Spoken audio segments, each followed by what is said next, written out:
Bonjour à tous, on se retrouve aujourd'hui pour notre découverte de notre troisième album autour du voyage autour du monde. Ce nouvel album s'appelle Les 3 grains de riz. Je te laisse quelques secondes pour observer l'album, la première de couverture, et pour que tu essayes de deviner, d'une part, à quoi il te fait penser, d'autre part, pour que tu essayes de deviner sur quel continent cette fois-ci nous allons travailler.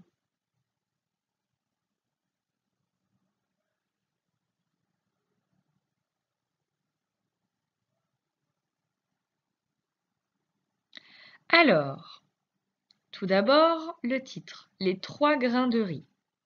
Le riz est quelque chose que nous mangeons souvent, mais le riz est aussi une spécialité, quelque chose que mangent fréquemment les personnes asiatiques. Ça nous laisse déjà un premier indice. Ensuite, on observe sur cette image une petite fille aux cheveux noirs, à la peau un petit peu mate et aux yeux légèrement bridés. Ce qui nous fait penser qu'en effet, cette petite fille, est asiatique également. On observe sur l'illustration une petite fille qui court avec du riz entre les mains, suivie d'un petit canard et une drôle de chose dans le fond. On dirait comme une drôle de montagne. Est-ce que grâce à cette première de couverture, tu as pu essayer d'identifier le continent sur lequel nous allons travailler maintenant?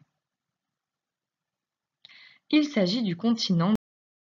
Le continent sur lequel nous allons travailler à partir d'aujourd'hui est l'Asie. L'Asie. C'est le plus grand continent du monde. Est-ce que tu saurais me situer l'Afrique, qui est le premier continent sur lequel nous avons travaillé depuis le début de l'année? L'Afrique est juste ici. Hop, voilà. Ensuite, après l'Afrique, sur quel continent avons-nous travaillé? Sur l'Océanie, qui est juste ici. On n'oublie pas la Nouvelle-Zélande et toutes les petites îles autour.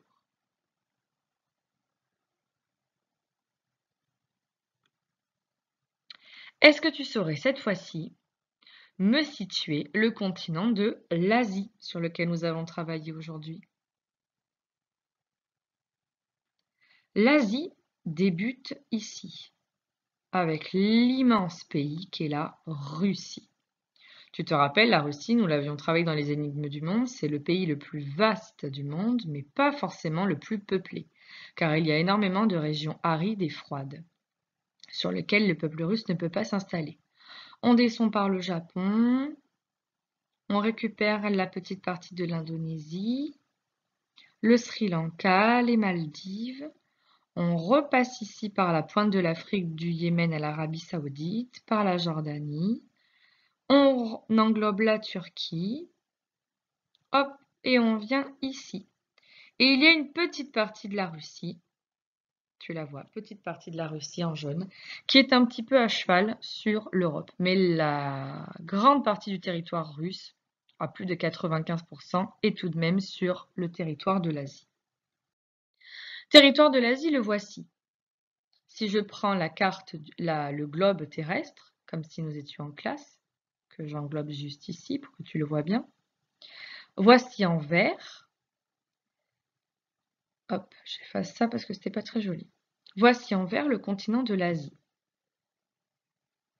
Et ici, je t'ai mis une photo d'un peu plus près pour que tu puisses voir l'ensemble des pays qui le composent. Sachant qu'ici, la photo était trop grande, donc j'ai dû couper en haut une grande partie de la Russie. Nous avons le Kazakhstan, la Géorgie, la Turquie, le Liban, l'Israël, le Yémen, Oman, l'Inde, le Sri Lanka, les Maldives, les Philippines, la Corée du Sud, le Japon. Il y a énormément de pays en Asie. Aujourd'hui, nous allons travailler sur les 3 grains de riz qui est en effet un album qui porte sur l'Asie, mais qui porte plus précisément sur un pays d'Asie qui s'appelle la Chine, qui est le pays le plus peuplé du monde. Regardons ensemble cette illustration. J'aimerais que l'on fasse un petit jeu ensemble pour retrouver le titre, l'auteur, l'illustrateur, la maison d'édition avec la collection, l'illustration, ensemble. Tu es prêt? Essaie de le faire d'abord tout seul, puis ensuite on le regarde tous les deux.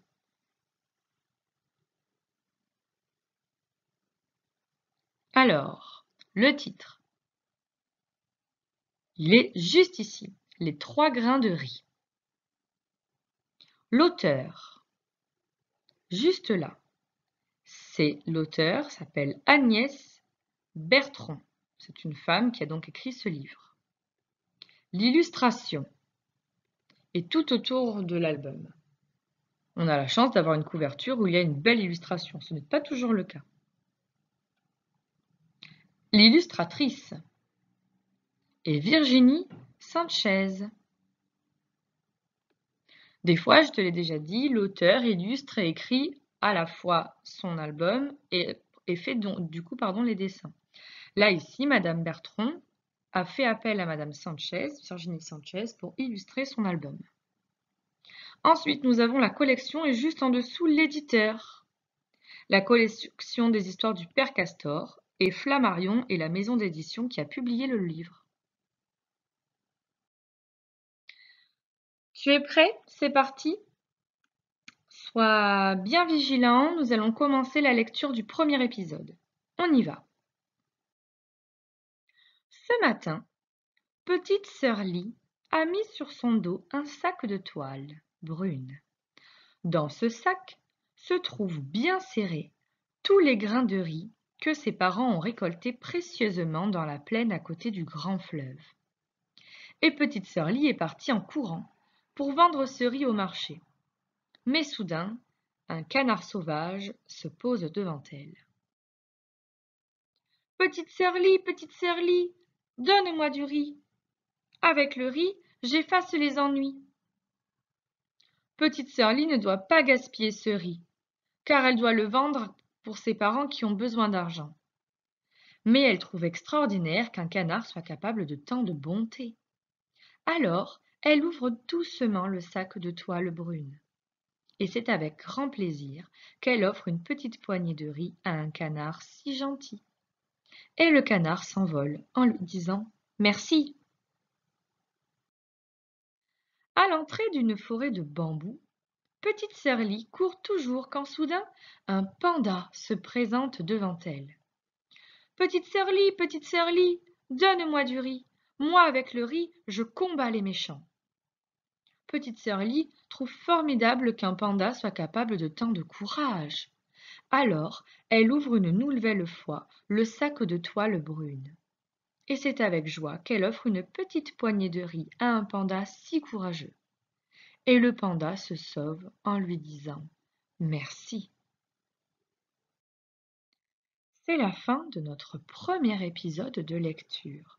Avant de nous quitter, et avant que vous fassiez le petit exercice sur la première de couverture, j'ai besoin de vérifier avec vous quelques petites choses pour vérifier que vous avez bien compris toute l'histoire du texte. Qu'est-ce que ça veut dire avoir des ennuis?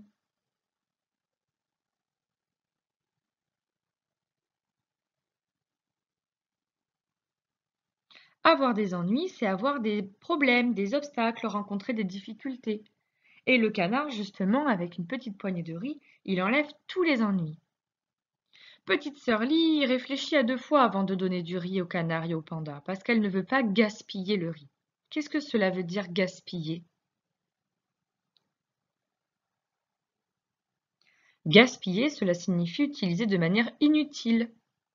Par exemple, quand on utilise trop de peinture ou trop de ketchup dans l'assiette et qu'on ne le mange pas, on le gaspille. On en utilise trop de manière inutile puisque finalement on ne le mange pas ou alors la peinture sèche et on va devoir la jeter. Petite sœur Lee, finalement, décide de donner du riz à ce petit canard, car elle est étonnée devant tant de bonté. Qu'est-ce que cela veut dire, avoir de la bonté? Cela signifie être particulièrement gentil, attentionné, quelqu'un qui est bon. Regardons ensemble ces différents mots. Sur son petit dos, petite fille Lee, petite sœur Lee, je vais y arriver, porte un sac de toile brune. C'est un sac fait en toile, comme ceci, dans lequel elle transporte du riz. Elle longe le fleuve. Voici à quoi ressemble un fleuve. Ici, nous en avons des fleuves, comme l'Hérault, par exemple, qui est un grand fleuve que l'on peut voir quand on va à Saint-Guilhem-le-Désert ou vers le lac du Salagou. Elle traverse ensuite une forêt de bambous pour atteindre le panda. Voici à quoi ressemblent des bambous. Ce sont de grandes herbes, de grandes tiges qui peuvent monter très très haut jusqu'à des dizaines de mètres dans le ciel. Et voici ensuite un panda. C'est comme un grand ours, sauf qu'il est tout noir et tout blanc. Voici la fin du premier épisode. Je vous dis à jeudi pour la suite de l'histoire. Et les CE1, je vous dis à demain pour revisionner cette vidéo pour pouvoir faire le questionnaire. À bientôt!